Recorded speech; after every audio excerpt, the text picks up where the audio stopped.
What the fuck was that? I don't know, but we're gonna be doing an unboxing actually. Yeah. So, Kyle from Brooklyn is a stone cold maniac, and by that I mean he's a maniac. He sends beers like crazy, and he sent me some beers a while ago, and he sent my buddy Keith box, and then immediately after he sent me a box, and then he sent Keith a box, but then before he sent that box, he sent Keith another box, and now he has sent me another box. So the last box I got from him was the box that was full of bottles, big bottles. That was like other half. There was like 6 different other half beers. Well, one was 2 of them was the collab with Jay Wakefield. They were huge Imperial stouts. And then there was a 3-banger of Grim, kind of like a spontaneously fermented beers. Those were epically fantastic. And I was a little bit kind of like, I don't know. Some of the other half stouts were okay. But he sent this box off. So we're going to unpack this, but there's a caveat with this one. Casualties, as Kyle has mentioned already in the chat. He said pour some out for the fallen bottle, already taken care of. Me too, homie. Drink a little bit of amber lager, and so there's got to be something busted in here. Who knows what the hell's busted in here? But and the funny part was before I actually went into this video, and me and Kyle were kind of chatting on Instagram, and I was talking about we were just talking about shipping beers and all that kind of stuff, and I talked about how like my UPS guy, I got a new UPS guy, and he sucks. I didn't get a new UPS guy. My UPS guy was on vacation for like a month, so my OG UPS guy delivered this. Most often than not, they won't deliver these when it's busted and shit's leaking. They won't do it, but he knows what I do, and he's like fuck it. He's like, I figured I delivered it anyway. He's like, I'll mark it as damaged though. He's like, even though you received it, he's like, before you even say anything. So if you want to tell the person that shipped it to you, to try to get some money back or whatever. So that's my fucking awesome UPS guy. So anyway, so yeah, we're gonna do a little bit of unboxing here. We'll see what's what. And we'll see what is I'm more tantalized about what is broken in here, to be perfectly honest with you. I don't know if I have some kind of morbid fascination with broken bottles of beer. I do not know. But it doesn't. And the other funny part is Kyle's like, does it smell fruity? And you would think, how would I know? Oh, yeah, I totally smelled it. When I fucking got it, I was like, oh, I wonder what that is. I'll smell it. And we'll see what it is. So let's actually clear some space out here, because I'm going to want to put this on the side. There we go. Okay. So, like I said, he said there's no hazies in here, so I think these are all big beers, if not hazies. A couple cans floating around in there. I don't see anything broken so far. He said there's 2 bottles in here, so I'm assuming one of the broken things has to be a bottle. But we'll see what's what. So let's gently put that off to the side. There you go. Fold that little flap down. Fold that flap down. Give myself access and room. And then there's like no padding in here, dude. You're just like haphazardly strewn everything in here. So first off, here we go. What busted? I'm gonna dive in here and figure out what busted first. It's got to be one of the bottles. Bottle 1 feels all right. Oh, a folks beer, dude. It looks like a folks beer got crushed or something. This is the culprit here. It's the folks beer black lager. You can see how that's crushed. So I don't know if this burst.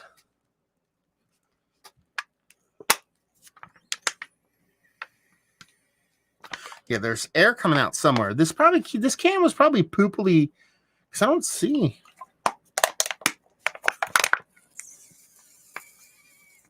There's a hole somewhere, but I don't know where it is. Yeah, there you go. And this is honestly a very sad thing, because a 5% black lager was going to be something I'd want to drink.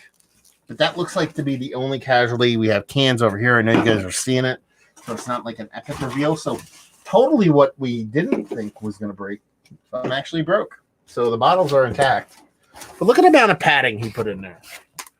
I'm not going to be the one that sits here and talks about like, you know, you sent me beer, I'm not going to complain, but that's pretty poopy when it comes to packing. Come on, do some research. Come on.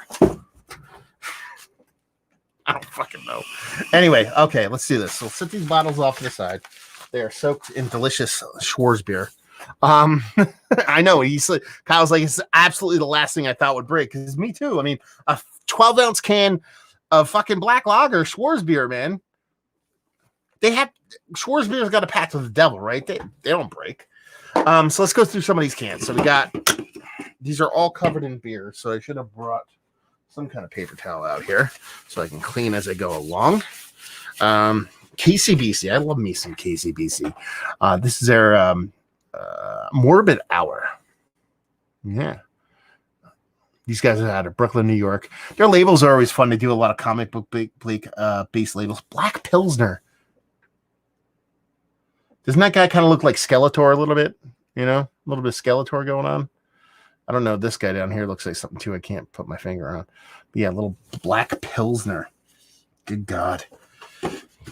Keith is going to be angry. I would say Keith would be angry, but you'd probably send him one of those too, because Keith is a fucking Pilsner junkie too. So,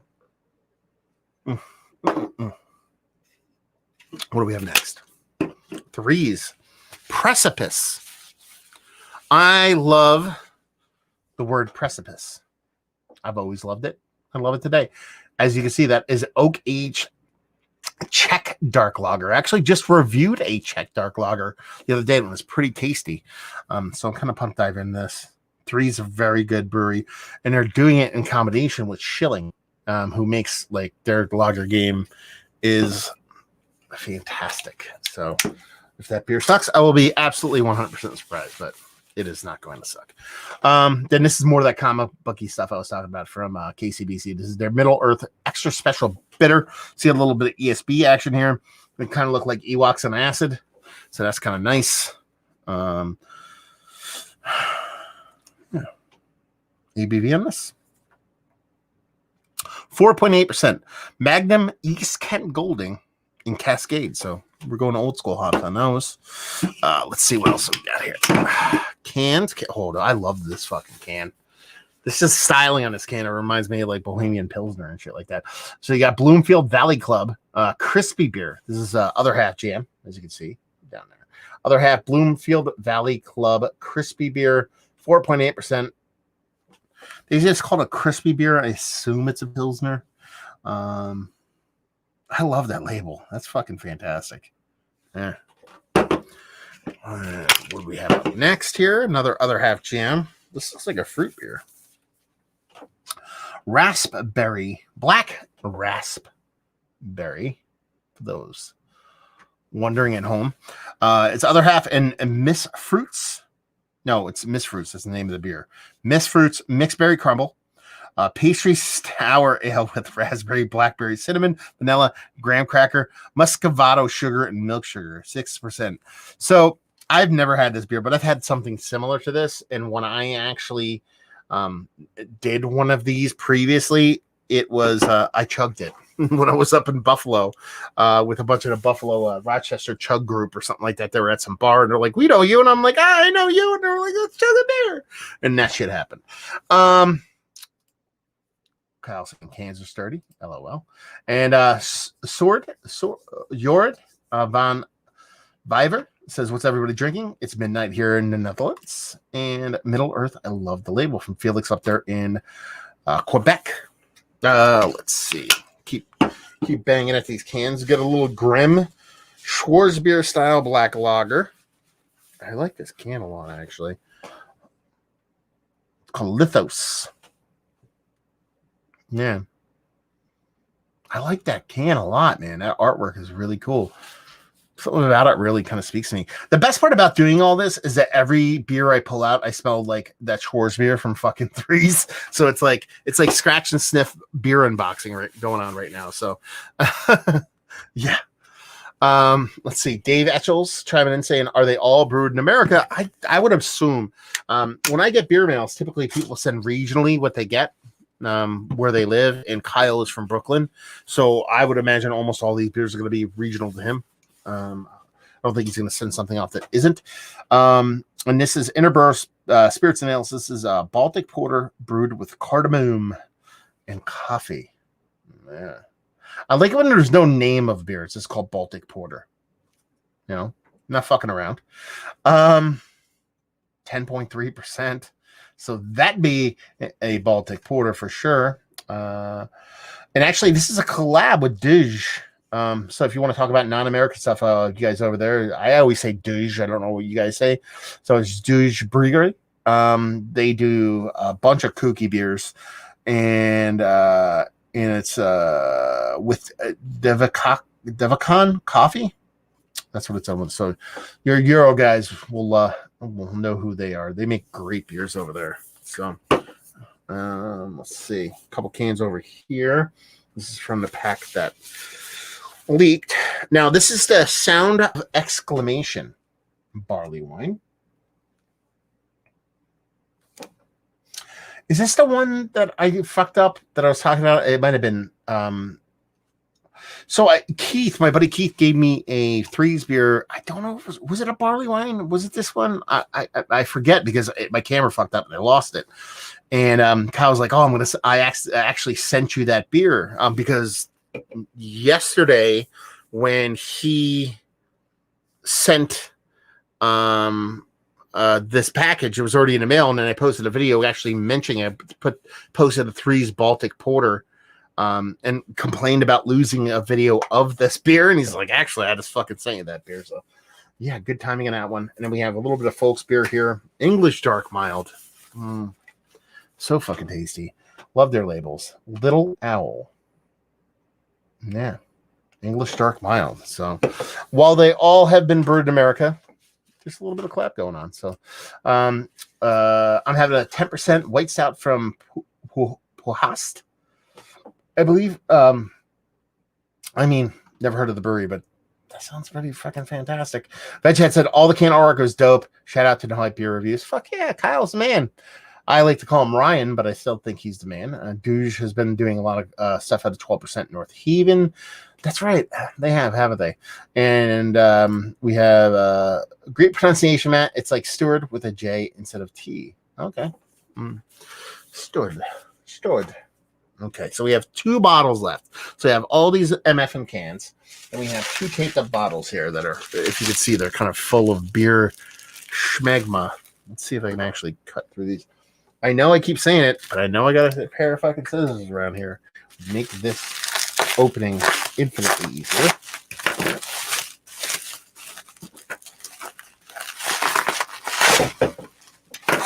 Gonna knock everything over. What we got? I'm just going to bang the beer against 19 things. That makes it taste better, by the way. I don't know if you guys know that. Ooh. Oh, this is the one he was telling me about. So when we were talking, Kyle and I were talking about, about like an hour ago, I said, hey, I'm going to do an unboxing in about an hour, and but there's probably a casualty or two in the box. And he was guessing that what broke.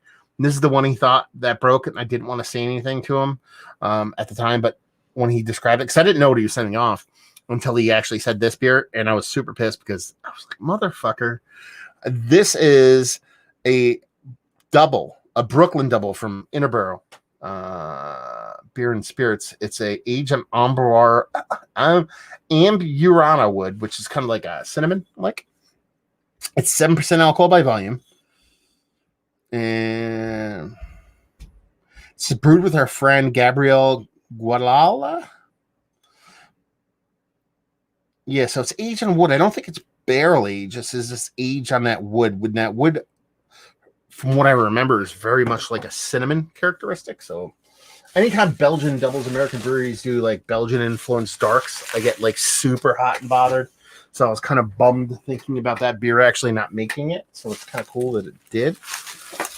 And what's that? Put on this sucker. And we'll see what this is. And this is the one beer here saying I don't think it would break because it felt sturdy as hell. Oh, wax. We have wax. Ooh. KCBC Imperial Barrel Aged Stout. Look at that fucking thing. It's got that sweet yellow wax on a black bottle. I mean, come on now. Jesus Christ. This is Technophobia. It's a barrel-aged Imperial Stout from KCBC. This is not that old, about a month old. And Imperial Stout in rum, vanilla, and rye whiskey barrels with banana, and cinnamon. That's a great. I love these matte black bottles are just so fucking fantastic, man. I love them. Look at this. It's like Kyle's a maniac or something. It's my kind of crazy. That's what he texted the other day. He's like, Keith said I'm crazy. And I'm like, well, you're the good kind of crazy. You're not the bad kind of crazy. But this is an awesome lineup. There's not a hazy to be found in this. My liver hates you. But this is going to be fun, man. There's a lot of like low ABV English stuff. Some of this bigger stuff over here, the barrel-aged stuff, is going to be super fun to do. Hopefully, I really wish we were post-COVID. I mean, not just for this, obviously, but if we were post-COVID, I could like share these with friends because it's what I want to do with half of these beers. It's great to drink them alone and have a good time, but Keith come over and we'll share beers and stuff like that, but we're trying to be as responsible as we possibly can. So, but with me being post-COVID and Keith doing a quarantining that he does, I think we might be able to hook up and do some beer reviews together. And it should be fun because some of these bigger bottles would be fun. I mean, they're only 500 milliliter, but it'd still be big or it'd still be fun to kind of do reviews like that together. So this is a great box, dude. This is absolutely fantastic. Thank you very much, Kyle. Yeah, this is going to be great. Let's do a couple comments and see what's what.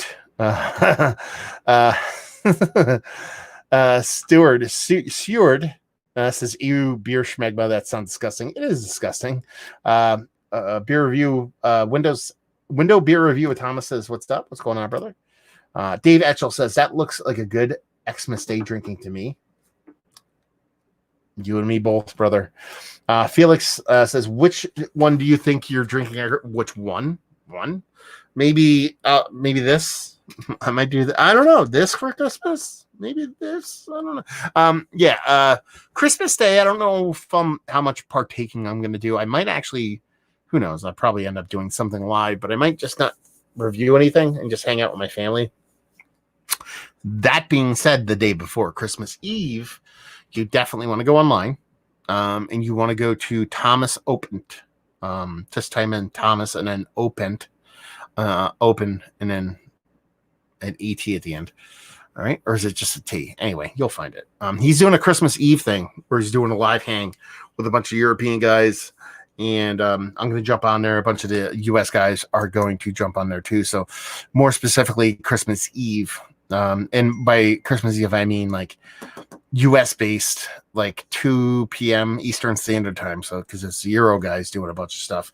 We're going to be doing a hang online and stuff like that. So you guys should definitely go and check that out. On the secondary tip, Sunday. So 6 days from now, I'm going to be doing my Massive Beer Best Ofs, which are now officially called Massive Beer Awards. And it's basically my top 20 beers of the year and then my favorite shelfies of the year. We're going to do that on Sunday, probably right around the same time as Thomas is saying, around 2 in the afternoon, something early. And check that out. Oh, I forgot. I got to show you guys a crush beer. I kind of want to drink this because it's leaking, but it's clean sealed now. So I think I'm not going to drink it, by the way, but I think this might have not broken. I think maybe it got a little too cold. Maybe it was on the outside edge of the box because it got really cold the other night and maybe it burst. I don't know. Anyway, there you go. So there's an unboxing for you. A little bit of plug for Thomas's Christmas Eve special. A little plug for my end of year awards. To go through the comments before we leave, we have a Samir saying, whatever that is, whatever this is, speak English or speak Spanish. I don't speak Spanish. I apologize. I wish I did. I wish I spoke like every language, but I am lazy and an American. And I keep wanting to screw your name up now, even though you told me how to pronounce it. Instead of what is it again? Steward, but with a J. Savard. Anyway, Great lineup. So there you go. We're going to cut this short. I'm going to hang out with the family, play a little video games, have a good night. So thank you very much, Kyle, for sending that off again. I literally have to go into my fridge and find room for this shit now. That's the best part of all this. Oh, shit. Mike from NerdSense is going to stop by. So look at this shit. So we're actually going to hang out for a little bit. What's going on, brother? Chilling, Matt. How you doing, sir? I just opened look at this fucking box of beer that someone fucking sent me. Holy God. Like some Grim. Holy shit, Matt. Barrel-aged KCBC, barrel-aged fucking Interborough, a bunch of Grim KCBC, a little bit of fucking Threes, folks beer. It's craziness. And this guy said, so this guy, his name's Kyle from Brooklyn. Not Ryan from Brooklyn, but Kyle from Brooklyn. Whoa. And he sent me a box a while ago. Then he sent Keith a box, and then 2 days later he sent me a box. Then he sent Keith a box, but before he sent Keith that box, he sent Keith another box, and then he sent me this box. And no, all those boxes, except for one of those boxes, were in the past like 10 days. Holy shit! Yeah, I would not do that for you, Matt. No offense. Well, I wouldn't do it for anybody. But at first I thought Kyle might have a problem, and by that I meant a mental problem. But then I got a little birdie in my ear by the name of Keith told me that Kyle was doing a dry December, so that makes sense. Either way, it's hard, very nice of him.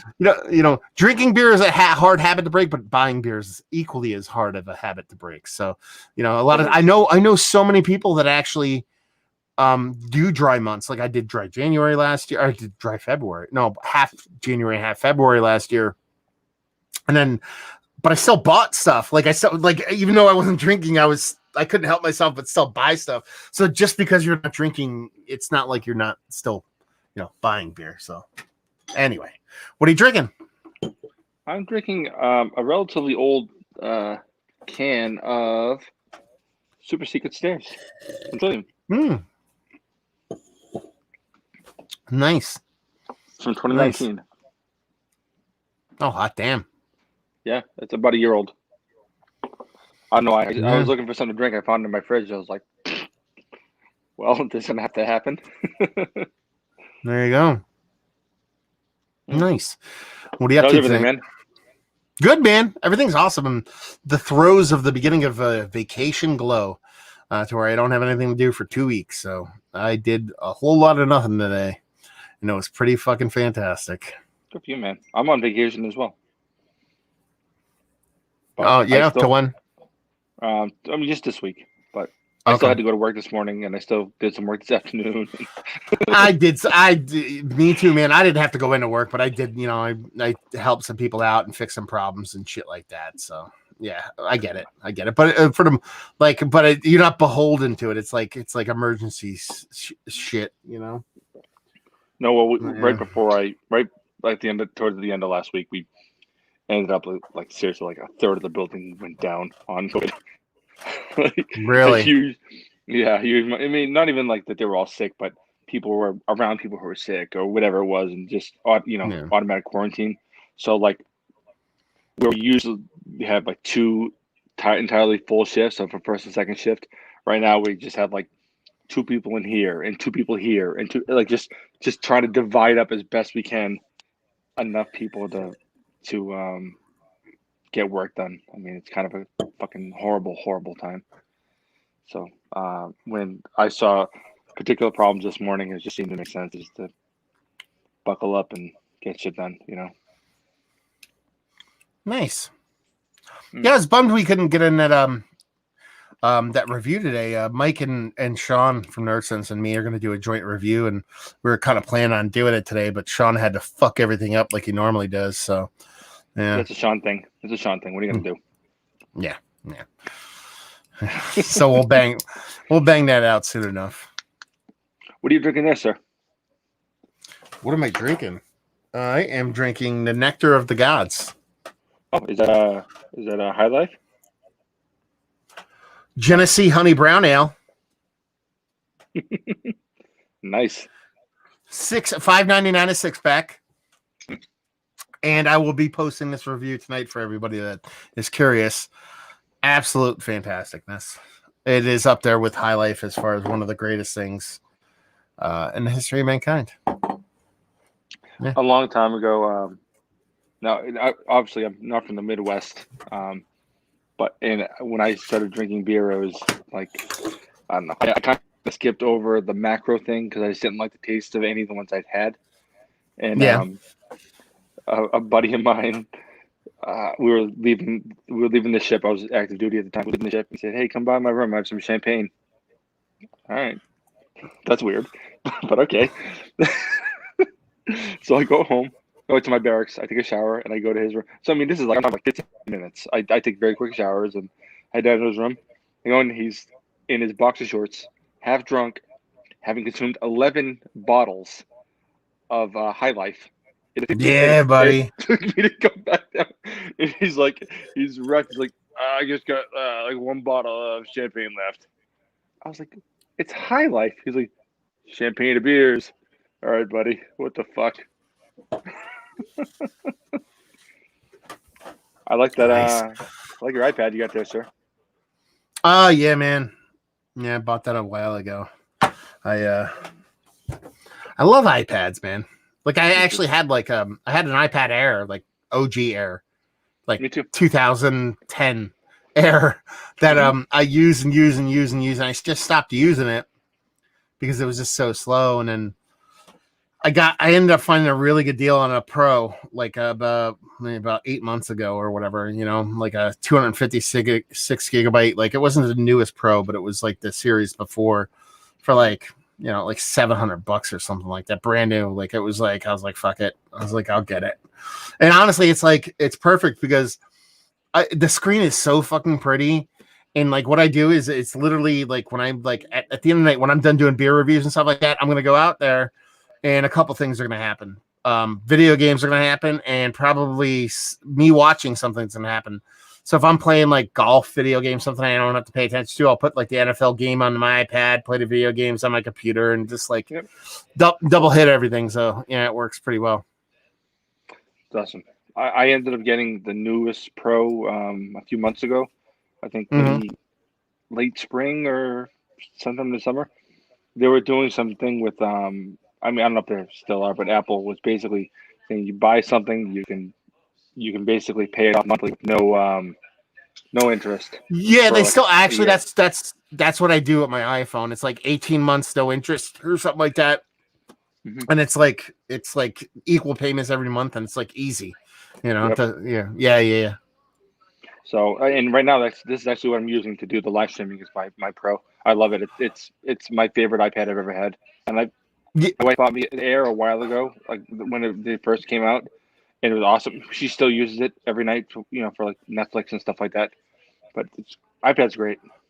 Yeah, that's what my wife got my old iPad too, and she's like, at first she's like, I'm not going to use this, and now she uses it pretty much every day. She uses it for like shitty like games, naps, like like Candy Crush and all that bullshit and stuff.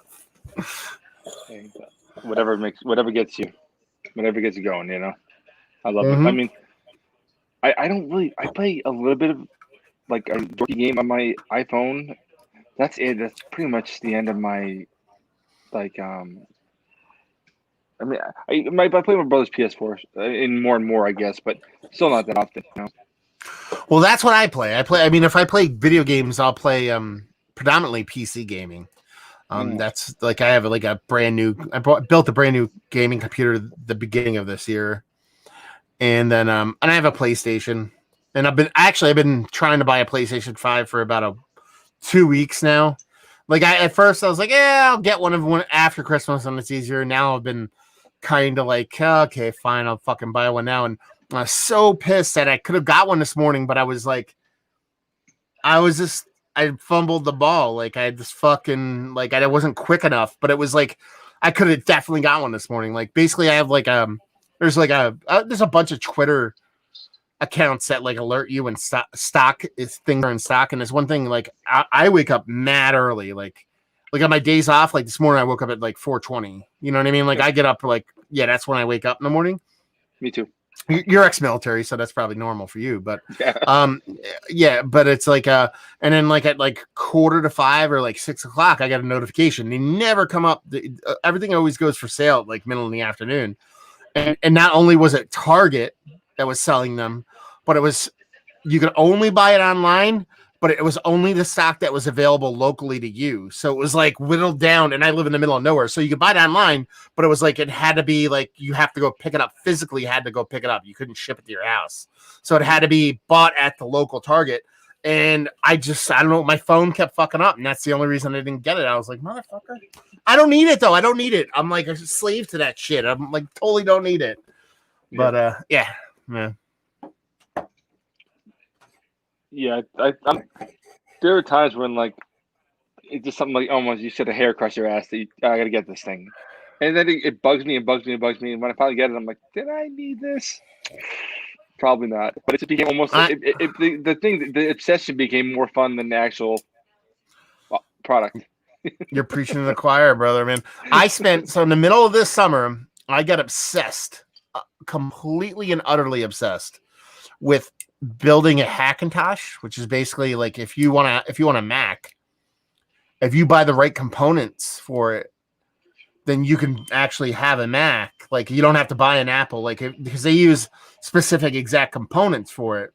Mm-hmm. That if you purchase those components, configure them correctly, you could install Mac and boot it, and it's just on a regular PC. And I bought a new video card, I bought a new hard drive, I bought a bunch of shit to make that work. It took me about a month of buying shit and programming and get everything to work, and I got it booted. I used it for 2 days, and I was like, yeah, okay, I'm done. Like, but it was the process of no, it doesn't suck because like getting it there is what's fun for me. Like when I play, like if I play like a sports game like Madden, I'll play until I can build my roster to be awesome, and then I'm like, okay, I'm done. I don't want to play the game. I actually don't want to play the actual game of Madden. I just want to be like a person in the front office, like doing things, you know. So I like to tinker. Let's put it that way. Yeah, I maybe last year, I think. Yeah, it was last year. Yeah, because this year's been a nightmare. Fair enough. So the previous year, this company called Arcade One Up, they do like these little mini arcades. Yeah, I know what you're talking about. Yeah. And like I saw this one where it had like a few Mortal Kombat games. I'm like, Mortal Kombat guy when I was 14. So this is probably going to be a good idea. And I got it. I built it. Because it's it comes in pieces. You build them up. It takes like an hour. And then I was like, this is awesome. I played it for 20 minutes. And then like a week later, for 20 minutes, and it's been collecting dust ever since. I'm going to go through some comments real quick before I miss anybody. So we got Carlos Peña trying to saying Merry Christmas to me, not you, but just to me. Makes sense. I think that was before you actually jumped on. But Brian Werner, who was actually I grew up with, was a friend of mine in childhood, and he's trying to saying enjoy, Matt. Happy holidays. I keep he actually Sjord actually taught me how to pronounce his name about 15 minutes ago, and I already forget. Aussie Beer Noob saying good day, everybody. And oh, look, you got a fan here, Mike. The beard is growing back fast, so I'm liking it. Shortly after Sean and I started doing the beer reviews, I ended up being like weirdly, I'd be at like Beer Fest or like breweries and you're Mike from Nerd Sense. And it's always weird because like we get like 7 views per video. I don't know who's watching these things, but every once in a while, like there's something that says like that someone gives a shit, and it kind of makes you feel good, And then we have my boy Steven chiming in. He sends me crazy ass beer mails all the time. A lot of Treehouse, and all kinds of great, fantastic stuff. He's like, haven't been in a Facebook Live haven't seen a Facebook Live for a while from y'all in a while. Good evening, gents. Because this is dual cast to Facebook and YouTube. And he lives up. Where do you live again? You live on the edge of Mass and Rhode Island, or where do you live again, Mike? Me, I live in New Hampshire. Oh, okay. But I mean, I'm right on the Mass New Hampshire border. I lived in Mass until about 2 years ago. Okay. I bought a house. He's from not from up by you, but he's up that way. He's up in Connecticut, so he sends out awesome beer bales. I'll tell you, he's come down. We hung out this summer. No, it's previous summer. Pre-COVID, he came down and he was going to a resort kind of close to me, and he ended up kind of driving by. So he, instead of mailing it off, he stopped by. We hung out, had a beer real quick, and it was really cool. So, what's going on, brother? Hope you're doing well, Steven. So yeah. What do you got going for the week then? If you're off, what are you doing? Or am I looking at it? I mean, I'm probably gonna have to do some work tomorrow as it happens. And then I'm gonna do some beer reviews with some guys. I mean, no big deal. And then later in the week, on Christmas morning, I'm gonna be watching some Wonder Woman because that's how I roll. And then me and the wife are gonna head up north for a couple of days. We're up north. Let me find out, honey. Where are we going on Christmas? Lincoln, New Hampshire. Oh, okay. So not like you're not going to the North Pole or anything like that. You're just going a couple miles north. I mean, yeah. I mean, it's a little bit of a drive, but yeah. I mean, it's not like driving to your place for me. Yeah. But no, we're gonna pack up and just go kind of. You know, it's basically like a little resort and have a pretend this year didn't happen as it did, you know? Yeah. Nice, man. What do you got going on? Relaxing, man. Like today, like I did some work. I worked through my end of year best of list, which is like a fucking nightmare for me to do. I went and did some grocery shopping, fucking grabbed some lunch for the family. I'm in vacation. When I say vacation mode, I mean staycation mode. Like I'm not going anywhere. I'm helping my wife out with a bunch of stuff. Like she's all the amount of 7 months pregnant. So I'm starting to take on more of her duties that she does because she's a farmer. So, she has, clean the coop, take care of the animals, stuff like that. I'm starting to transition to do that for her. Basically pamper my wife because this is the last Christmas she's going to be able to like be all about her and just kind of relax and hang out with family. Family's like we're very family oriented when it comes to Christmas. Like we're not religious, but Christmas is very much like our family comes over and like helps decorate the tree together on a specific day and all that kind of stuff. So just family stuff, you know what I mean? Relaxing, hoping that the Dolphins can make the playoffs because the Patriots suck and, all that kind of stuff. What's up with the Dolphins? They're a playoff team and the Patriots are eliminated. No, I don't mean that, but like, why the Dolphins? Why am I a Dolphins fan? Mm-hmm. So my brothers. Fair enough. My brothers, I grew up in New Jersey, and before I moved to Pennsylvania when I was like 12, which means my one brother was already like, past 18, so he was out of the house. My other brother moved, and I think he was 16, 17. So growing up, my oldest brother was a New York, like he was a Boston fan through and through. So he liked the Celtics. He liked the Bruins. He liked the Red Sox, and he liked whatever the fucking other sport would be. The Celtics, Red Sox, Bruins, and I'm missing one, whatever the other fucking sport is. Anyway, so Patriots? My other brother, what? Yeah, Patriots. Celtics, Bruins, and Red Sox, Patriots. Yeah. And then my other brother was a New York fan. So he was Jets, Mets, Islanders, and the other one. What would be the other one there? Knicks. Jets, Mets, Knicks, Islanders. Or Rangers. Sorry, Rangers. So when I grew up, I said, whoever they collectively hate the most, I will like. So I ended up becoming a Dolphins fan because it's Patriots, Jets, who they hate the most, the fucking Dolphins. Then it was like, okay, you have the Knicks and the Celtics, who do they hate the most? I like the Lakers. You had the Rangers. Oh, that's such a pussy move. Oh, why, man? Because... Why? You had the Bruins and Rangers, so I was a Devils fan, and cool. then and then it was Mets and Red Sox. You could figure out fucking who. Yeah, that but is. it's like, oh man, my brother's a Patriots fan. I better like the Steelers. Like, why go with the one that's like literally the top one? Let's literally. Lakers, you know.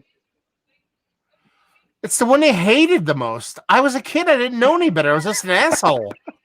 That's fair.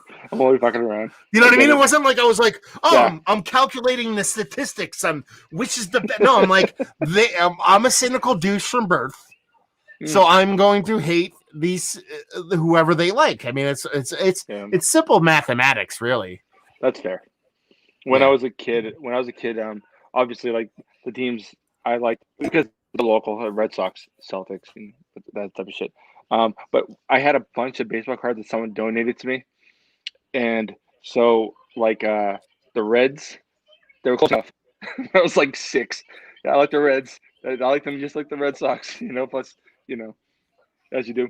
But especially with basketball, because I like basketball a lot. I mean, I did until maybe when I moved to Hawaii. I fell out of love with a lot of sports, but I loved Stockton and Malone.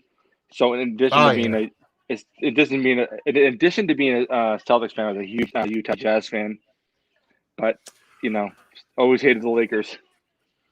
Yeah, I always liked the Jazz. Quite a bit, actually.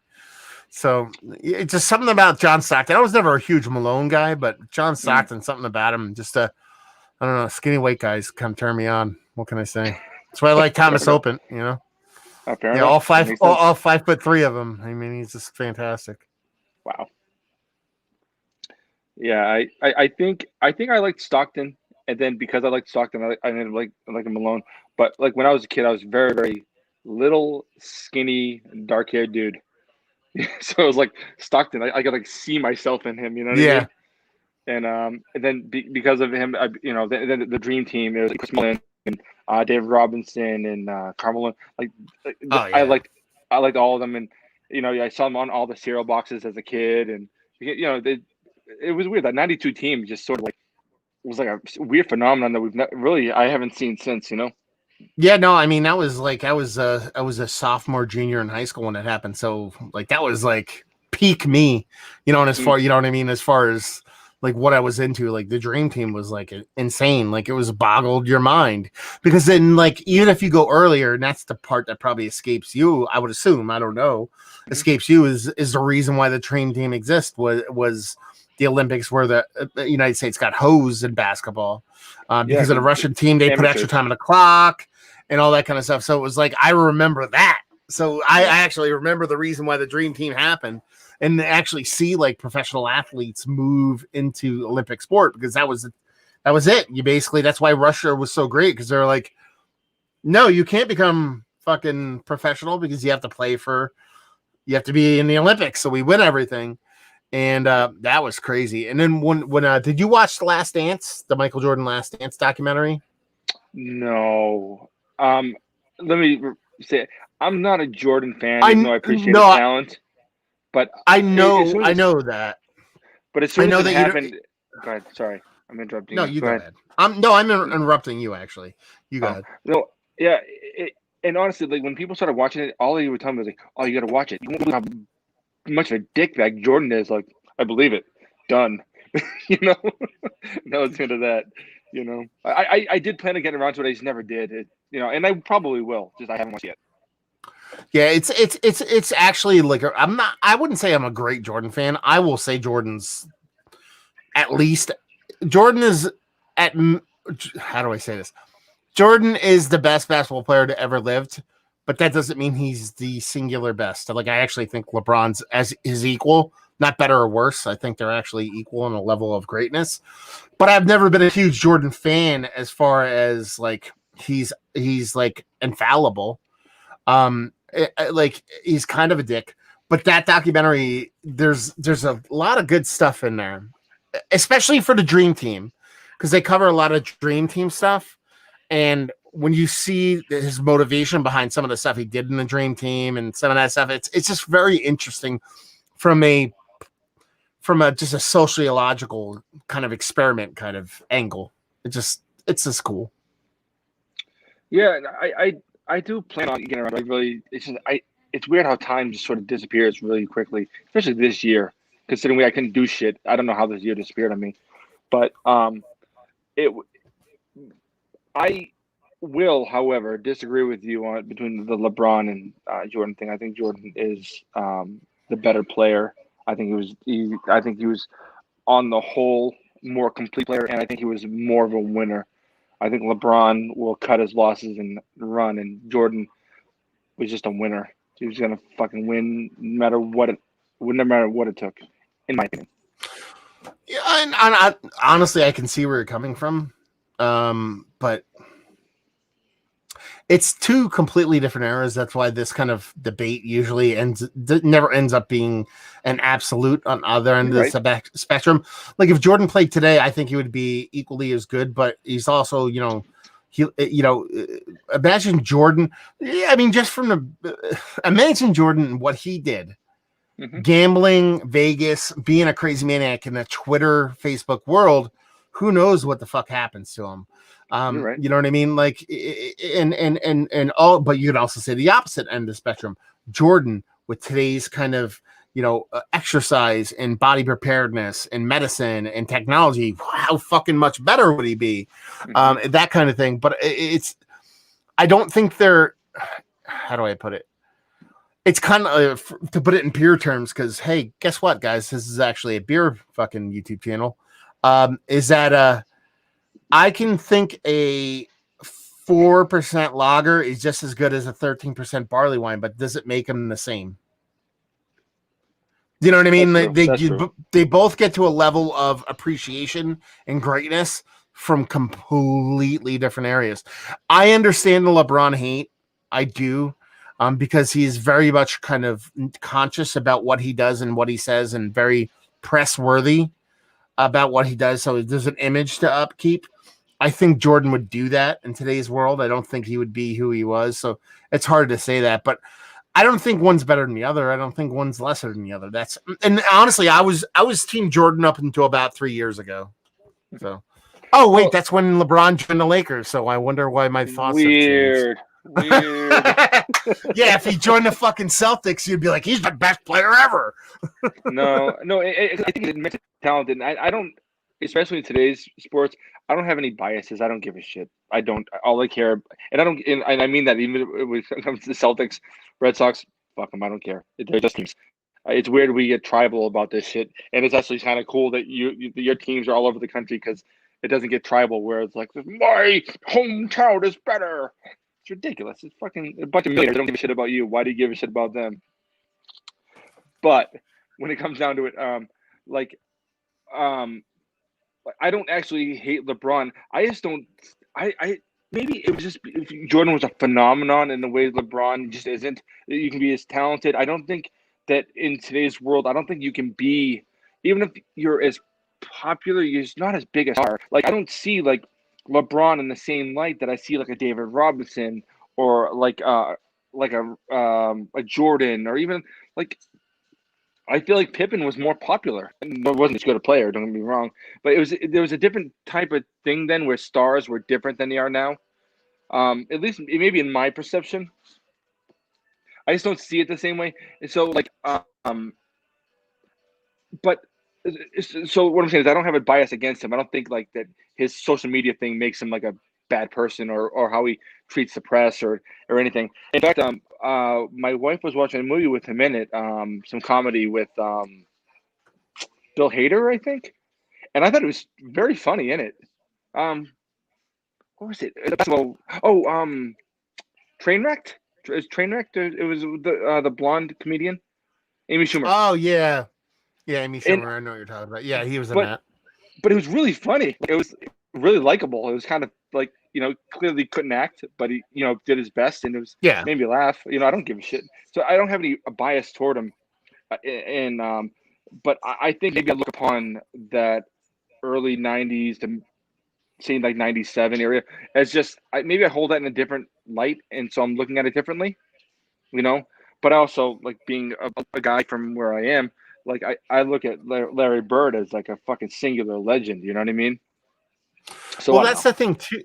That's the thing, and it's a really hard kind of juggling act or balance act, because it's like, I don't want to be old curmudgeon guy like back in my day, but at the same time, like I can't stand. So I cannot stand when someone's like, oh yeah, like the 1963 Cleveland Browns are the best NFL team ever, and then when you look at like the Browns offensive line, their average size was the average size quarterback in the NFL now. So it's like if they played the Jets would fucking win like 89-0. You know what I mean? Like that's like they were so tiny and so, dude, they drank beer and smoked cigarettes at halfme. You know what I mean? Like, come on. Right. You know what I mean? Like you can't, but it's to argue generations is almost always futile. Now, LeBron and Jordan are so close that it's you can kind of make that argument. But once you go farther than that, it just ends up being a fool's errand. You know what I mean? Because you can't even really do it. Yeah, the thing is, what you can't argue is like, and it's still dicey. You can argue greatness because you look at a player against his peers, and rate how they are against their peers, and I think for like even from say with basketball, let's say the 60s and 70s, it's like the gap between the best player and the mid range was quite huge. When you start to get to the 80s, it's just the best players are the best players. You got your Magic Johnsons and your Jordans and your Birds and those type of players. Like, but I feel like the gap shrinks a little bit from the best to the middle of the pack, and even today, where I think it's shrunk even further. I think players are just more athletic than they've ever been, like on average. And I would actually like just kind of correct what you're saying is not that the best to the middle of the pack is tighter. I think the middle of the pack to the top is tighter. I think the players have gotten exponentially better. It's not like players have come down and they're smashed in the middle. I think you're right. The top is the top and the middle has come up to the top, not the top coming down to the middle. And I know it's kind of semantics, but yeah. No, but that is what I meant. That is what I meant. If it came off that way, I do apologize. But the thing is, if you look at the stars of the 70s, where like they were exponentially better than everyone else. And, but then by the time you get to the 80s and you I feel like the gap between the middle and the top started to shrink. It's not that the top got worse. It's just the overall athleticism got better. And so I do think it's hard sometimes to judge, but to judge a person against his peers is the only way to be fair. Sugar Ray Robinson's a great boxer, but like he's gonna get smoked by any other middleweight today. I mean, it's just life. That would be a great conversation to have about beer. Do we have to now apply that to the way beer goes? Do you know what I mean? Talking about beer that was made in the 80s to 90s to now. Like, do we? I think we do. Is it fair? Is it fair to say, okay, Torpedo is just as good or better than Julius? It's not fair. It's not fair because I think that Torpedo is excellent. I think it's still excellent, to be honest. But I think that, like, if you look at even just the Sierra Nevada Pale, like if you think about what that was in the mid 80s, I mean that was like the top of the fucking world. Like hair on fire, crazy pants talk. Now it's undrafted at your local Applebee's. Yeah, but Matt, I'm telling you right now, if you have a 12-pack of Sierra Nevada Pale or Torpedo, it's awesome. It's awesome, and it's so easy to be like, oh, I'm gonna be dude. I will smash a 12-pack of Boston Lager. I'll smash a 12-pack of Celebration. I'll smash a 12-pack of Pale. Like those things are ridiculous, and I will not have anyone fucking talk shit about them to me ever. But I do see your point. You make a good point, and it's sort of the same thing with say like a Heady Topper. It's well, Heady Topper was rated like 8 years ago, but like it's virtually the same beer. What's wrong with it? It's so good, but it's I'm really curious to see how that trend applies to beer during COVID, because like literally right now I can drive to about like 5 to 10 different places right now and get about 6 to 8 different Equilibrium beers off a shelf in New Jersey. Oh, Interesting. So to see, the shelf effect, you know what I mean, and have a brewery kind of go on a shelf and become readily available, lose its luster. Now they're pricing them extremely expensive, and that's where I think they're trying to kind of keep their kind of their whatever the chutzpah, their kind of their importance is by pricing it. It's like crazy high, like a 4-pack of a Equilibrium double IPA off a shelf in Jersey is $30. Oh, no way. Yeah, no, yeah, I won't buy it either. So that's where I think there might be trying to combat that loss of luster through a higher price point to make themselves seem as an ultra premium brand, even though they're available on the shelf. To see how COVID, which is basically saying almost shelf done stuff, kind of affects things. It's going to be super interesting to see how that. But we have other half in Jersey on the shelf right now. Mm-hmm. You know what I mean? Like it's happening. Has Trillium hit shelves up there? No. No. Trillium is sort of immune to this right now. And it's weird because I used to buy it off the shelf years ago. Then it stopped. It's weird how that. Yeah. It's so strange. Yeah. But no, I've not seen his shelves. Not at all. I mean, and if you ever go to do the pickups, the lines are right down the street. People are crazy. Okay. Yeah, I'm always curious to see how that stuff changes. Yeah, but other breweries I think have. The Treehouse, as far as I know, I've never seen it on shelves. I don't think it's shelfy. It may have in like the Munson kind of Charlton area, but certainly not in like where I am at all. And for sure, Trillium hasn't hit shelves. To the best of my knowledge, anyway. Yeah. It's where the Equilibrium did. I feel like maybe it's because I don't get it too often. And it's not that I think it's better than Trillium, but I sort of have it in this other weird realm because Trillium to me is just so available, Well, in Equilibrium's defense, Yep. they essentially turned the key on a brand new gigantic facility when COVID hit. Ooh. So they went, you know what I mean? Like it's not like they were trending upward, but they trended upward, built the new facility, it opened. It was open in service for like 2 weeks, and then they had to close. So they had they're producing, they have to make money. They have a loan, they have a nut they need to fill.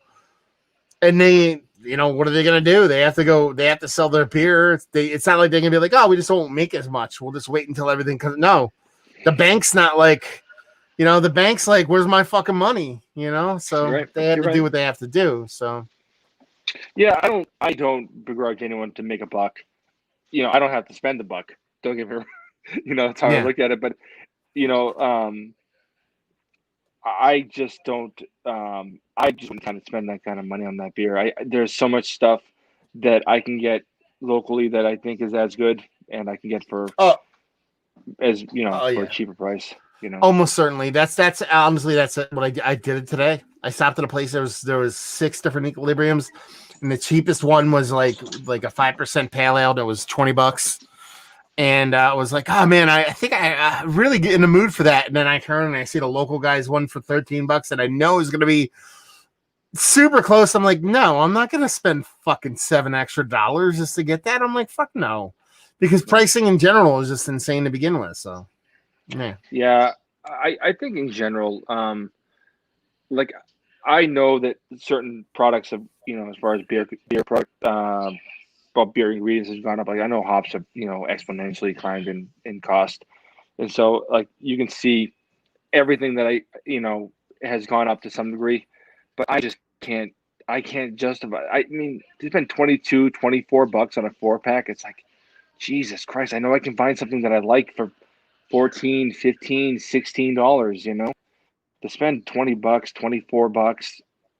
I mean, you're talking about even 27 to 30. I mean, fuck that. That's too much money for me. I'm not blue enough for that. I am extremely thirsty right now, so I need to go get a beer because I do not have one. Hold down the fort. I'll be back in about what is it, Chuck Willery? I'll be back in 2 and 2, so I'll be back quicker than that. So there you go. Oh, Nerd Sense logo. Oh, nice. That's weird. That's the old music one. All right, let's see who we get for the comments here. So got to know you guys through Thomas Opent. So, yeah, man, I get it. Uh, I don't have kids, so I don't watch a whole lot of live streams. I do participate when I can, but it's not really my game, so to speak. Let's see what we here. Awesome, and that's referring to the meetup with Matt, which was awesome. I got to meet Matt. I think it was last year, in person. I mean, I met Matt before that, but in person, I met Matt. Also, Keith, and it was a really Joe from the Beer Patrol. It's a really fun time. Matt kind of invited all of us to his house for a like the beer tuber palooza, and it was really fun, really generous. Kind of I was really happy to go. It was really fun, and we were supposed to do it again this year. Didn't really happen, unfortunately, but it was really fun. Sounds like Matt might be back. Don't tell me how to live. Don't tell me you want to come back. Fair enough. So I was just going through some of the comments. I went to the first two here. I went from the got to know you guys to Thomas O'Pent, and then the one that's on screen now from Stephen Lyon. Oh yes, and yeah, it was this year. Actually, I forgot about that. I thought it was this year, but I was like, wait a minute, it was warm outside. When was it? So it was March, right before all this stuff hit. So yeah, nice.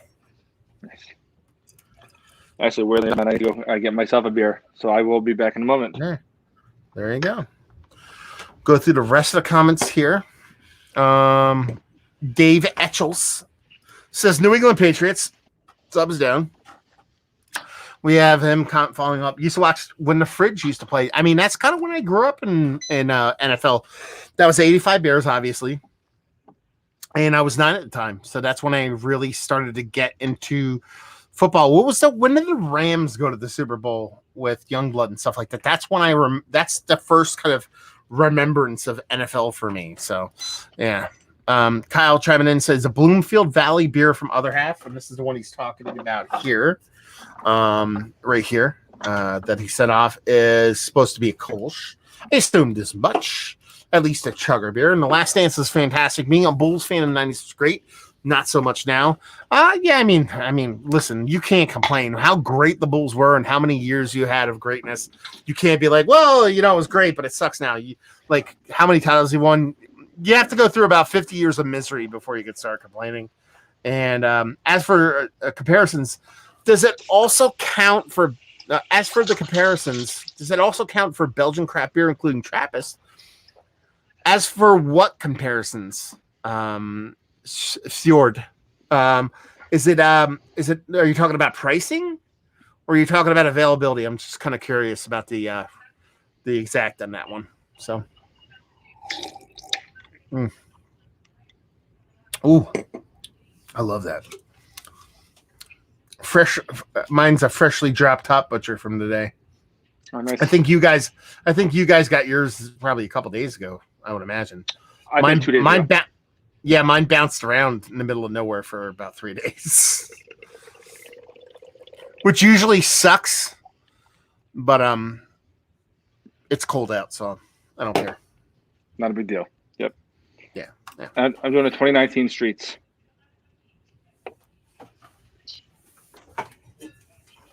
Let me grab how gorgeous that is. My beer pedestal. Oh, yeah, I kind of up there with you, brother. Mine's a little bit beautiful. Yeah, mine's what's your ABV on yours though? I think 1,000,000%.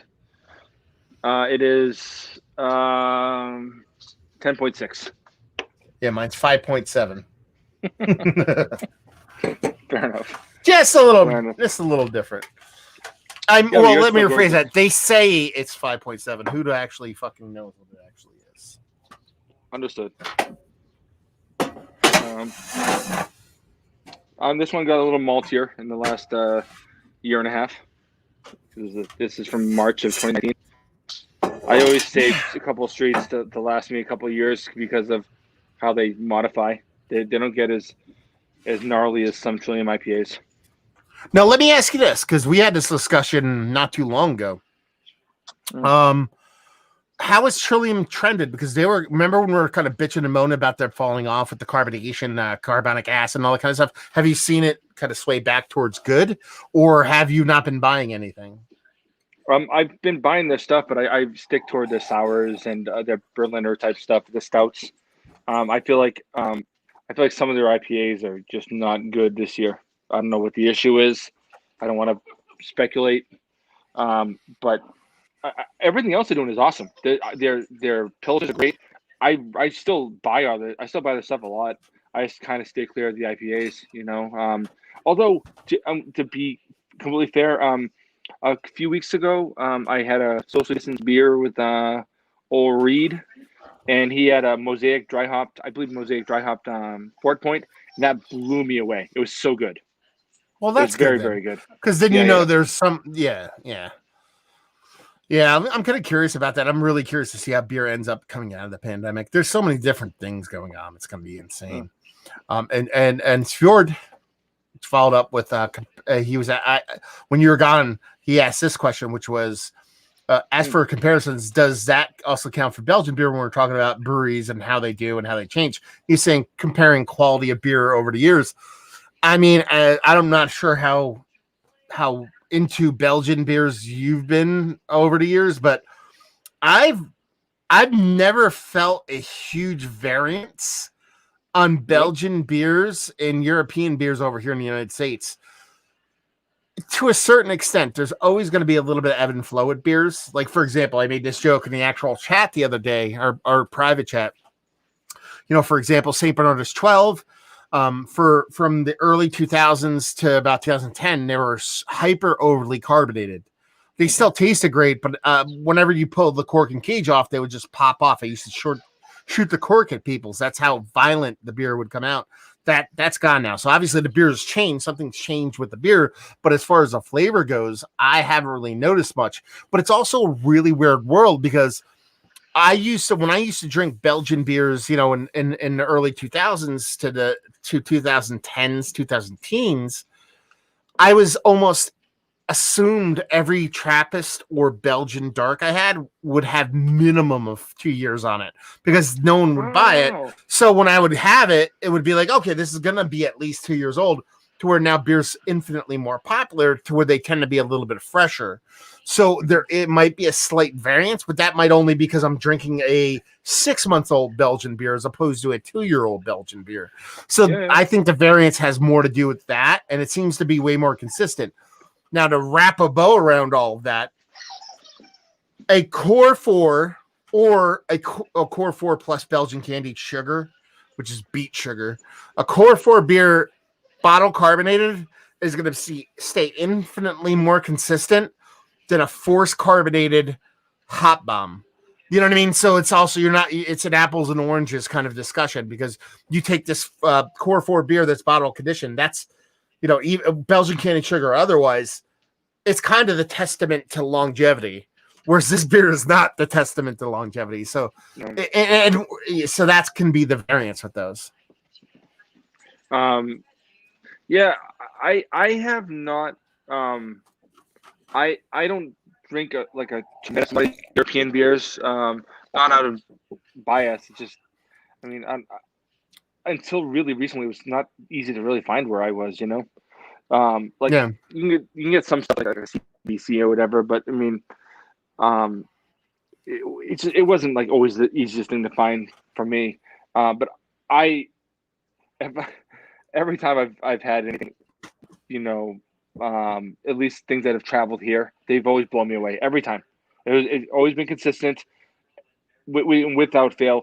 And I wasn't like, I drank St. Bernardus a million times, but not in the era that you had, like where you said it was like, you know, super carbonated right up to what you said, 2010. Is that the year you right around, give or take, right around the year. Yeah, the first time I had St. Bernardus was like maybe 2012, 2013, you know. So like I would have missed that time. But you know, St. Bernardus is awesome, and it's always awesome, and it's always equally awesome. I love it every time I've had it. And that's another point that Mike brings up that's pretty fucking like on point, is that like it's always awesome. And with as you're saying, have Belgian triples changed much in the 20 years? I think that's also the same conversation, which is what's the mindset of the brewer? When someone goes out and tries to make a Belgian triple, they're not trying to reinvent the wheel. They're not trying to bring something to the table that hasn't been done before. What they're trying to do is go super classic and make a really well done compartmentalized Belgian triple. Whereas with these hazy beers, it's like, well, this is great, but what can we do next? What can we change? Can we advance? Can we move forward? Can we do something different with this that makes it a little bit different or even a little bit better? That's, when someone makes a Scotch ale or an English barley wine or a Belgian triple or a Belgian dark, that's not the mindset of the brewer. Yeah, or that's not the mindset of the brewer. You know what I mean? So Belgian triples, I've had some really weird Belgian triples when people have tried to take a really weird cut at them, but for the most part it's trying to make a really good Belgian triple. It's way more homebrew mentality, a little bit BJCP mentality, as opposed to hazy IPA, which is kind of like, let's throw pasta against the wall and see what sticks. Yeah, but I also think with hazy IPAs, it's like they're the new hotness, and in especially in the United States, it's always this what's next mentality. And, so brewers are sort of forced to continuously try to evolve fucking hazy IPA. Like, oh, I'm going to try using this hop. It's like, why would you use that one? That's ridiculous. But they're just trying to do anything to be different than the next guy. That's, Oh, yeah. And I'm not mad at it, because I've been able to sort of consume all these different hops I've never had before, Like some of these experimental hops are really interesting. But I do think it's not really good for beer. No one's really perfecting anything. All they're doing is trying to move on,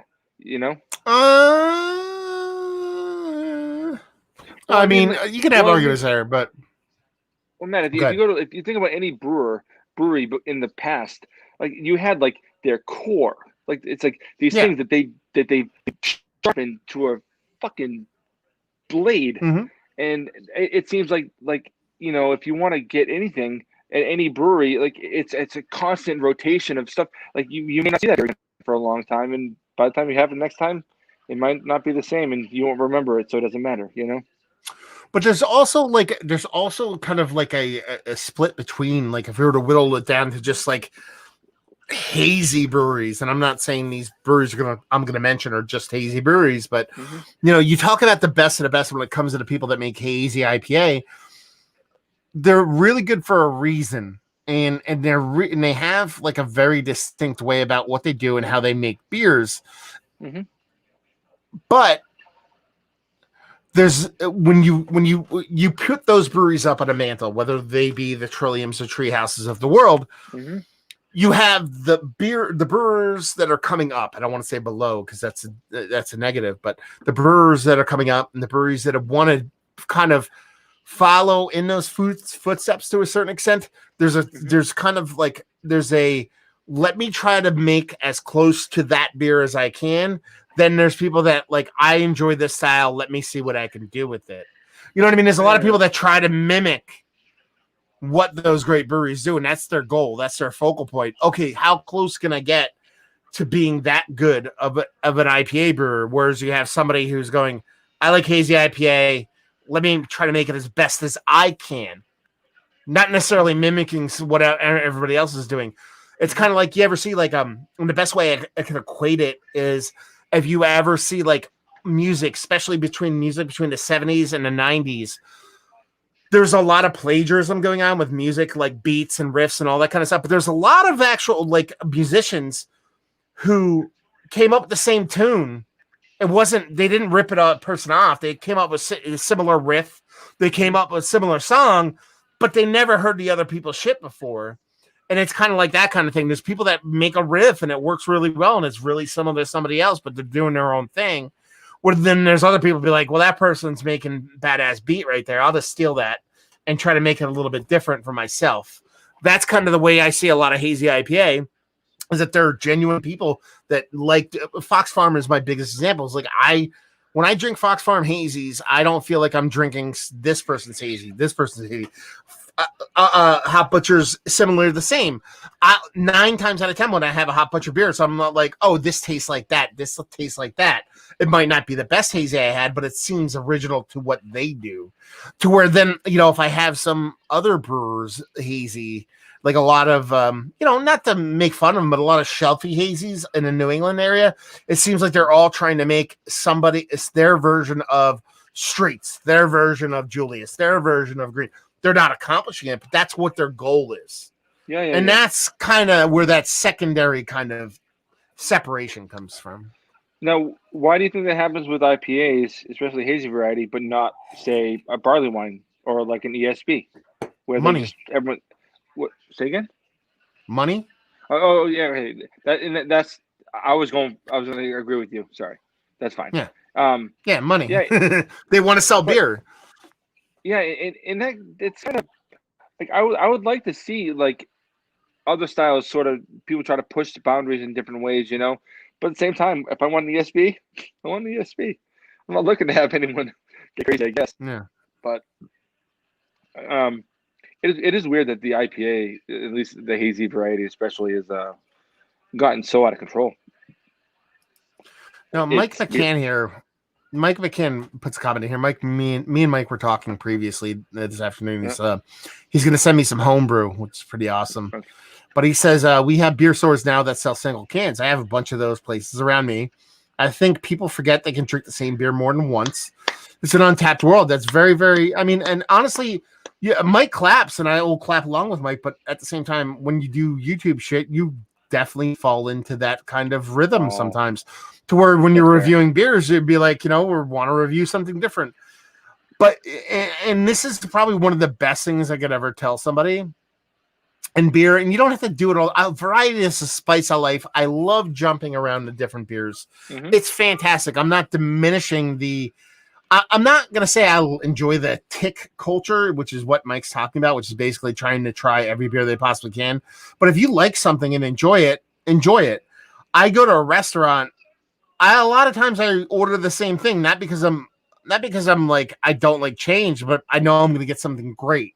So there's something good about that.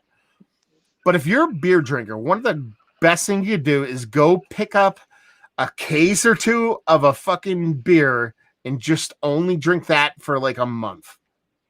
Think about it as a wet December, wet February, whatever you want to call it.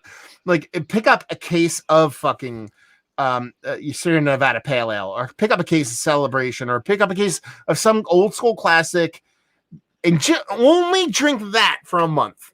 And it's such a cool experience because you're not going to have the same beer all month, because it's going to change your mindset, the temperature, how you're feeling that day. All those things are going to affect the way you drink that beer. But it's a cool exercise to kind of go through a similar beer on an everyday basis. I mean, that's extreme from what Mike's talking about, but I think it's a cool thing to do. I also think that, like, you look at something like the Sierra Nevada Pale, that thing is perfect. I mean, it's always the same, and it's always great, and it's awesome. And like, you can drink it with dinner, you can drink it just because you want it. You can drink it in the shower, out of a can. It's just this beautiful little beer that you just, and I say it, I don't drink it enough, and I should drink it more. I wish I did. Yeah. No, I mean, honestly, I think we all fall into that. Like, especially when I went, yeah. And when I went beer shopping this week, and I specifically focused on like old school beer. Like, I bought a bunch of weird old beer, like dated beer, old beer, like this. I reviewed this tonight. Thank you very much. A little 2012 Harvest Ale. Like, I was like, I'm like going for the classics and shit that I really love because I know I love them. But the tinier beers, like you're talking about, are kind of in the same vein.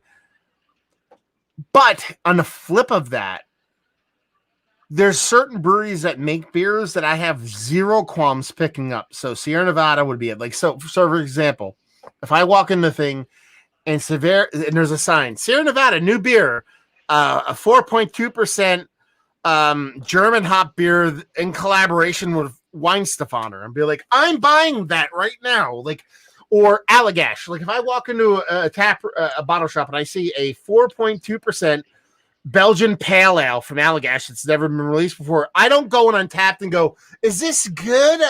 Should I check? I'm like, no, I'm buying this beer because I know it's going to be fucking good. So there's a lot of great breweries that make these beers that they might be new, they might be old, but when they make them, you know they're going to be fucking good. I don't have to do any research. I don't have to go on a Beer Advocate or Untapped or whatever. They're going to be fucking good. They might not be my favorite beer because they might tweak in a direction that's not specifically for me, but I know they're going to be good beer. And that's great, man. Breweries that make consistent beer are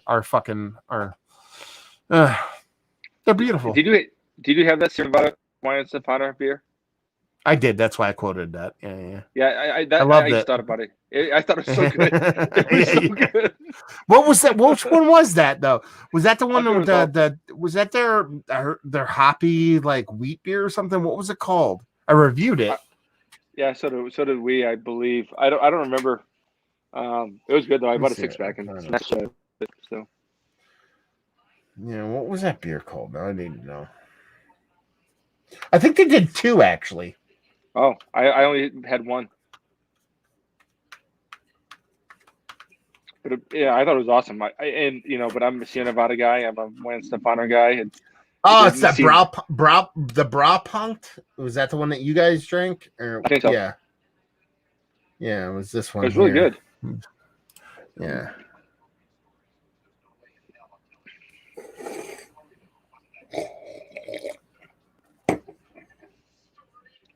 And Allagash is one of those breweries, like I said, like, I don't know.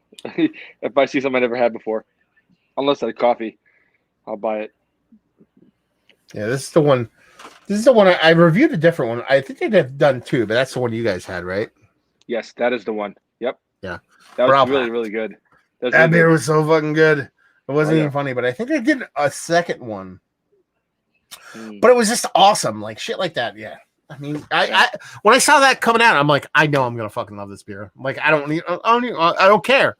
Someone's like, oh, I didn't like that, and be like, you can go fuck yourself. You're wrong. Like before I even had it, I'd be like, you know, you're fucking wrong. You're talking about 2 breweries that don't fuck around. Even like I know it took a while for like Sierra Nevada to do a New England IPA. I mean, it didn't blow my hair back, but it was really good. Like they know how to make something that's good and shelf stable. You know. Did you ever have the IPA, hazy little thing or whatever it was called? Sierra Nevada? Yeah. Yeah, I had a little fling with that for about 5 months where I bought it a lot. Yeah, it was really good. It wasn't Julius, but it was really good. You know? No, the only problem I had with it was that I think it was high in ABV. It was like 6.5 or 6.8. And I ended up finding like something else that was like giving me the same vibes at like 4. So that's why I think I kicked it to the curb, like a Harpoon Rec League or some shit like that. So Mike actually chimes in, New Glarus Belgian Red and Abbott 12 every Xmas season here. Listen, I drink St. Bernardus every Christmas because I'm a human and I enjoy taste. Now, New Glarus Belgian Red, that is probably my favorite beer that I can't get. And by that, I mean not my favorite beer that I actually can't get. It's my favorite beer that I'm happy I can't get. Because I should not have 24/7 access to fucking cherry Jolly Rancher sugar juice so sweet. Whenever I want. Like I would go into a fucking diabetic coma or whatever because if I was in Wisconsin, I'd be dead. Let's put it that way. I shouldn't be drinking that beer because that's one of the best, like low ABV impact. Like if you were to rate that, like it's like what do they talk about sports? They have a term called DVOA, which is like defensive replacement over average or some shit like that. Which is like not necessarily they talk about like this isn't the best team, but they're better than every other team when this situation happens. Like New Glarus Red is like it's not the highest ABV beer, but it's gonna fucking crush you in impact because it's. I want all of it right now. I want all of it. New Glarus, their strawberry rhubarb, whatever, is like maybe one of my favorite beers I've had in like the last couple of years. It's like stupid. I've only had New Glarus because of Kyle, Ryan, whatever his real name is. I guess we never really determined.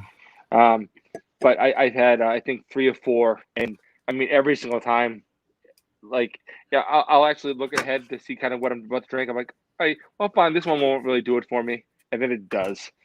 It's just look at these masters at these like fruit beers, you know. And then, if any of you follow me on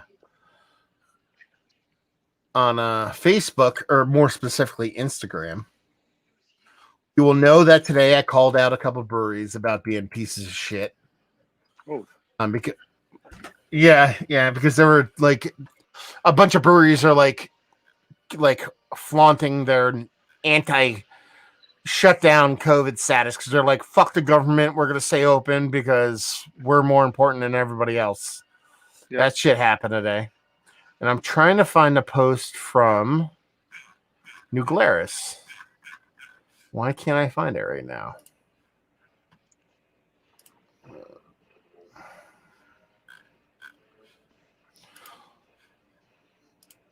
So I can't find it. I was going to open the thing here, but basically, like on my Instagram, I called a couple of breweries that are huge juice bags. They're basically like issuing COVID guidelines and be like, we're standing up for our rights as Americans to put on the food on the plate of our families, and we're just gonna do nothing and just hang out and do all that kind of stuff. And their breweries. Are you watching like mystery horror theater in your house or something like that? No, crazy. I'm not. No, it's okay. It's okay, dude. I'm just like it sounded ominous. But they were doing this thing where they were just trying to be like ultra American and like eschew all kinds of stuff like that. And I was making fun of them, but I ended it with like New Glarus. And basically what New Glarus did for COVID was they basically, every employee at New Glarus, they said, stay home. We'll pay you all your pay. You keep your health insurance until everything gets better. It's crazy that, I mean, it's hard for, I think, breweries to, I mean, and it's hard for businesses. It is, but you have to understand New Glarus. One, they only sell in Wisconsin. It's not like there's some multinational distributed brewery. So even though they're relatively a big brewery, you can't sit there and say, okay, there's some big time conglomerate that has so much excess money that they can do whatever they want. And they basically did exactly what every brewery should do. Again, I know every brewery can't be like, oh, we're going to take our 120 employees and we're going to pay them full wages and benefits during COVID until everything gets better. And, breweries look at that and they go, well, I can't do that. And be like, well, do you have 120 employees? No, you have 5. Can you try to figure out something for 5 people? You know what I mean? Like 5 people, and what it ends up being is a lot of people look at the bottom line and they say, okay, I have profits that I need to reach in order for me to live the way I want to live. And I don't think I can do that. And that's the biggest thing about that kind of shit is that like these breweries that like are like totally like kicking to the curb any sort of decency for human life and the idea of banding together and being good people is just a fucking nightmare. Oh my God. I'm so glad I don't live in PA anymore, man. So it's all happening in Pennsylvania, at least by me. I think in general, I think it's just a weird time when people are panicking and they're not making good moral decisions,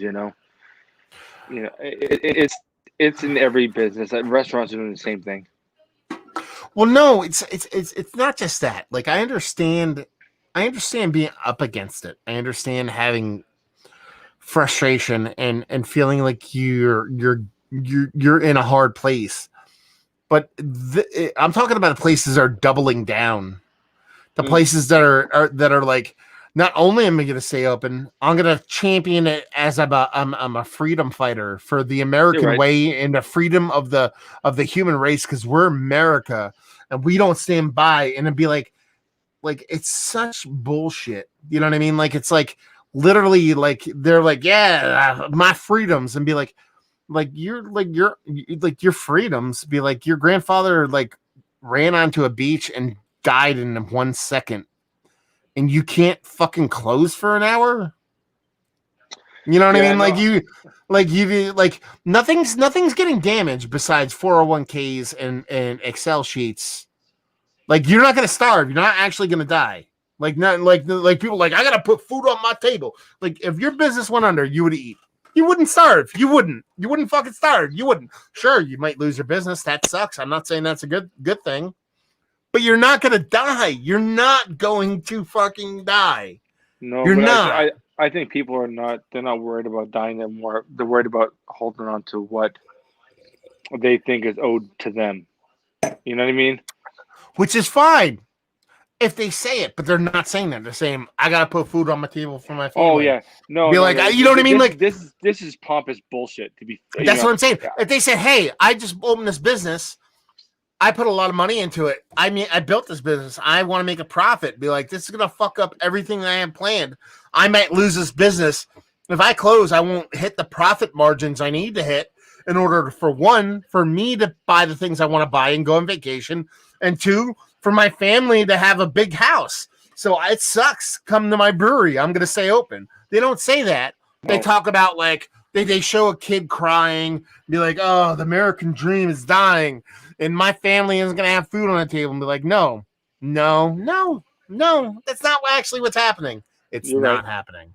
No, And then on the flip side of that, all the other places, restaurants, breweries, all that stuff that are actually doing what they need to do, that are actually like banding together and doing what needs to be done, they're the ones that get fucked over because they have that few and far between, one or two places, one or two restaurants, one or two breweries who think they're above everybody else.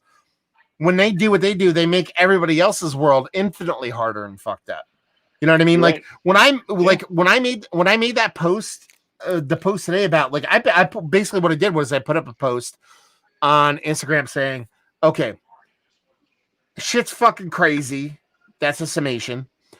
And these breweries are acting like fools. And then I put up separate pictures of each brewery saying, don't give this person money. Don't give this person money.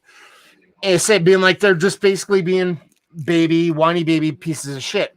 I had 5 breweries that exist in and around those breweries privately messaged me thanking me for saying that. You know what I mean? Like, no.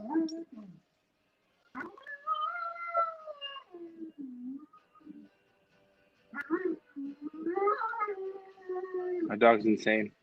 Oh, I can hear it. I know you can hear it. Well, what it is the iPhone AirPods. The longer you don't say anything, the louder everything gets because it's looking for sound. So every time you don't talk, the TV, like all I hear is crazy TV sound in the background. Yeah, my wife's watching TV. It usually doesn't come through. I usually talk more, I guess. I apologize. No, it's my fault. I talk way too much. It's life. It's life. I'm not upset. My dog is still insane, so that doesn't matter, right, Bruce? My mother-in law's dog talks like that. You can actually have a conversation with her. You're like, don't do that. No, do that, Bruce. More. Hi, Brucey boy. Good, buddy. There he is. Bruce. What's going on, Bruce? Hi, buddy. I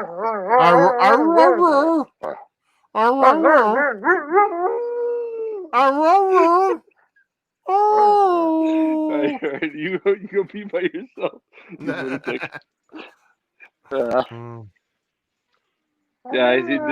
This is my best buddy. He's awesome. Stop it. Stop being crazy. Anyway, we're talking about something serious here. Yeah, I do think I do really.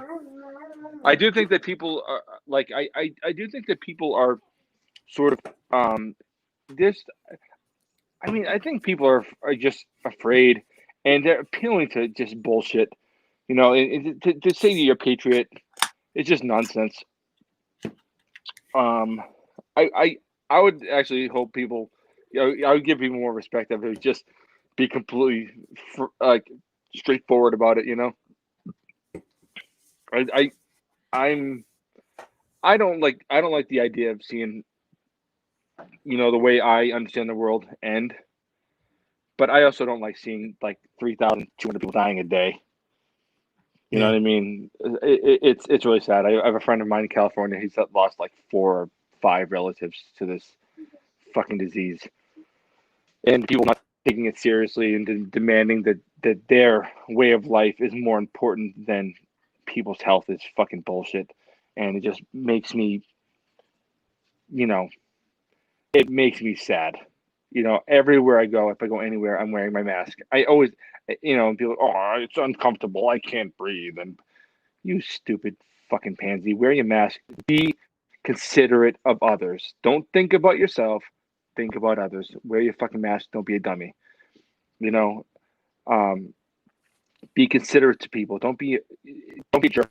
You don't have to be a jerk at the time when things are worst or at their worst. That's just how I feel.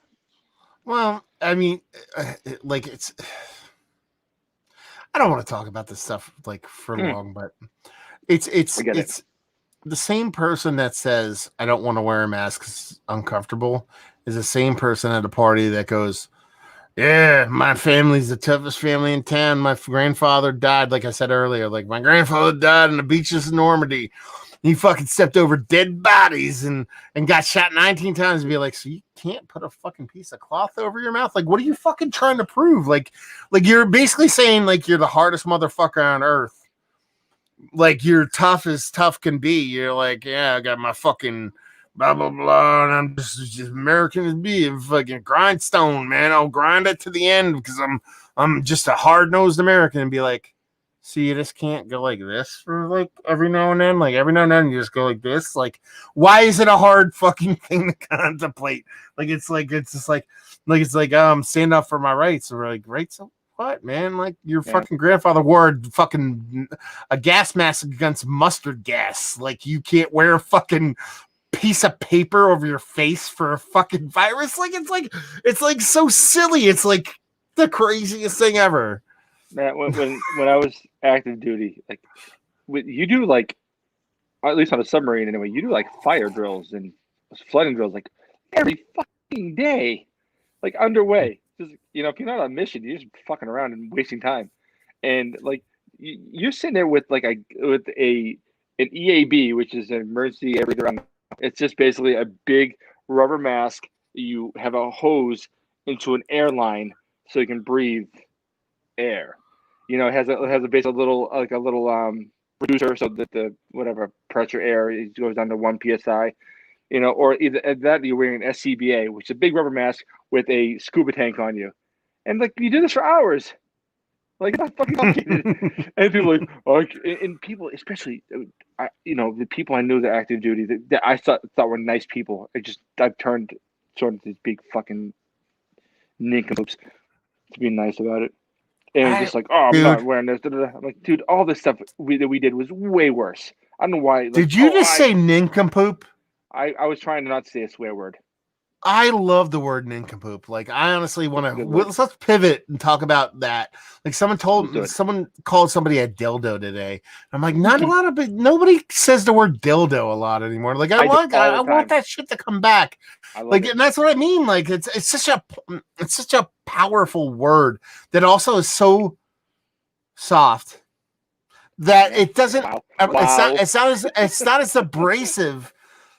Like you call somebody a dildo, they can get angry, but it's like you're hitting them with like soft, flaccid plastic. Like how angry can they get? That's funny. I think my two favorite insults for anyone is call people dildos and dummies. I call everyone dummies. I call people dildos all the time. Don't be a fucking dummy. Jesus Christ. I do it all the time, and I don't know if it's sort of like, I don't know why I do it. I don't know. I think at work I can't. Go ahead. If I want to get somebody super fucking angry, oh man, I'm so good at making people angry. It's like fucking the science. So it's like, I mean, the easiest way to want to make let me reverse this because this is more me getting angry. If you want to make me violently angry, Call me chief, buddy, or guy. If you call me chief, buddy, or guy, I'm gonna lose it. I'm gonna lose it. I'm not your chief, buddy, or guy there, guy. So I do that to people when I want to piss them off. Thumbs down is a great one. Like instead of a middle finger, the thumbs down. Like next time you're in a car and someone cuts you off, and then you're passing them, and they expect you to throw a finger, just give them a subtle thumbs down. They'll fucking go ballistic, dude. They'll flip out because it's so much more insulting than the middle finger. Middle finger's like fuck you, and then they're like, oh fuck you, and then it's over. And if you just go, interesting. Then people go ballistic. They hate it. But my favorite thing to enrage humans is to talk slower, to talk more concise, and act like you're talking to a baby. Be like, oh, I'm sorry. Oh, I'm sorry. No, it's okay. We don't have to talk about it anymore. Oh man, so many times people want to kill me because I do that. Because that's what I'll do. I get an argument with like someone that's out of control. I'll be like, oh, sorry. It's okay. Don't worry about it. My favorite thing is when someone is obviously being just wretched. Nobody thinks that they're a bad person. They just, I don't know. People are dummies, right? But when someone is telling me something that is just, morally reprehensible, but they're trying to defend themselves, like I just look at them like you realize like you're not a good person. Oh, that's a good one. That's a really good one. Yeah. I do it all. I even do it at work. I don't even give a shit, and I'm a supervisor. I should not do that, but I'll give a fuck. No, I take that one in the bag every now and then. You're just a bad person. Yeah. I use. Go ahead. Sorry. No, I used to say, you're just a bad person.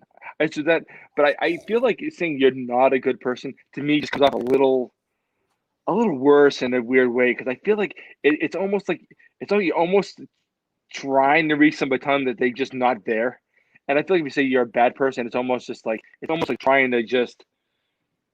It's a different thing. I feel like it comes off differently, and I think telling someone they're not a good person comes off just worse in a weird way. No, that's a really bad, like that's a really fucking caustic fucking burn. Like it sounds simple, like you're a bad person. You think someone would brush it off like, but no, because then when you say like fuck you or whatever it is, but if you just because whenever I've used it, whenever I've said like someone's a bad person, I always do I try to pull out like a short dramatic pause and just be like, dude, you're just a bad person. You know what I mean? And when you do it that way, it's like they have no choice other than to immediately reflect on themselves. Mm-hmm. And then and more often than not, if you call someone a bad person, they probably are some form or fashion a bad person. And when you get somebody to acknowledge that they're shit, that is a sick burn. Like that's really bad. Like they get angry. Oh yeah, that's one of my good ones. Yeah. Another good one. This is one of my. This is a good one. I actually did this in a review today. I don't pull it out often, but I talk if someone's just going, won't stop, and they're just being whatever, and they're like you're trying to have a debate with the person in a positive light, like not debating, like arguing, like actually be like, let's talk about things, and they just won't give up their point. One of my go-tos for just eliciting fucking hair on fire anger is just to end it with, you know what, dude, it is what it is. Be like, listen, in the grand scheme of things, you can lie to me, you can lie to him, just don't fucking lie to yourself, dude. That's all I ask.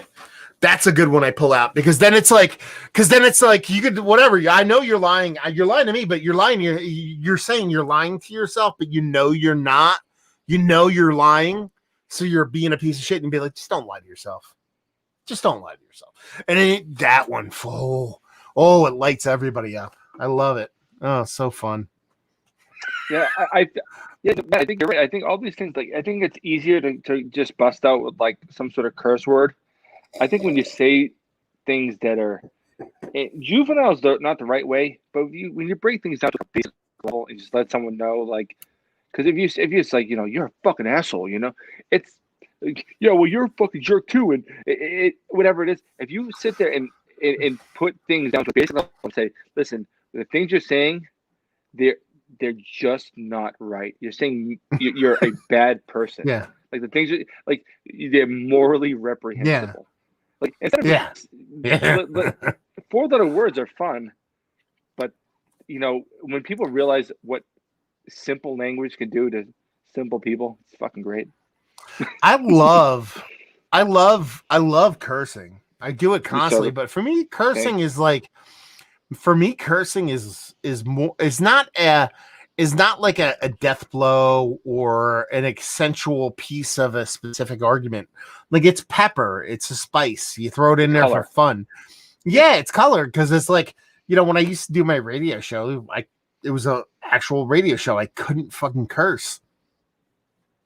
And I can do that. I can talk for 5 hours and not curse. I'm capable of actually doing that. And when I started, I started doing the radio show a couple years after I started my YouTube channel, a year after I started. And I got a couple people that came to my YouTube channel because I curse a lot. And they would literally try to guess. They would literally try to demean me for cursing. And they'd be like, and it would always boil down to well, you lack the vocabulary in order to express yourself properly. You can't curse without getting your point across. And I would just be like, here you go. Listen to me talk for 2 hours. And I don't say a curse word. I don't have to curse. I choose to curse. I could talk. If you put me as someone that goes, you can't curse, I'm not going to say I might not slip, but I'm pretty sure I'm not going to curse. I can do that. But I like it. Curses matter, I'm not as good as you are at that. Even a few years ago, my band we did a little radio station thing. It's a local station. It was not like a national. Yeah.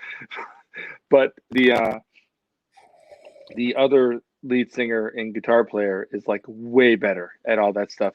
And so when they were talking, I just because if I get excited, I'll just say things I shouldn't say, and I wish I didn't. I even talked to my wife the other day about sort of, hey, maybe let me know when I'm being too fresh, so to speak, because I do need to calm it down. I don't want to say I curse like a sailor, but I used to be a sailor, so I think that when you sit sticks, which is, driving the ship, if you sit there and you do that for 6 hours every 18 hours, I don't know, knock jokes aren't funny anymore. Things have to get extreme to get funny. And so the things you say, they just get out of control, and it sort of just becomes part of the lexicon. And I do have a half decent vocabulary, and I should lean on it more, but man, swearing is so much fun. It is fun. It's just fun. I think I want to take a break, or not take a break. Shut this down, man. That's fine. We don't have a ton of viewers. I kind of want to play some video games, so let's take a hike here and just say thanks for stopping by. This was a fucking unboxing that turned into almost 2 hours of hanging out. Go check out Mike and the whole Nerd Sense guys over at Nerd Sense on the old YouTubes, Instagrams, Untaps, all the places where you find all the beers. Are you guys going to do anything else kind of seasonally Christmassy stuff? Or I know we're past the Christmas special, so you guys are probably done, right?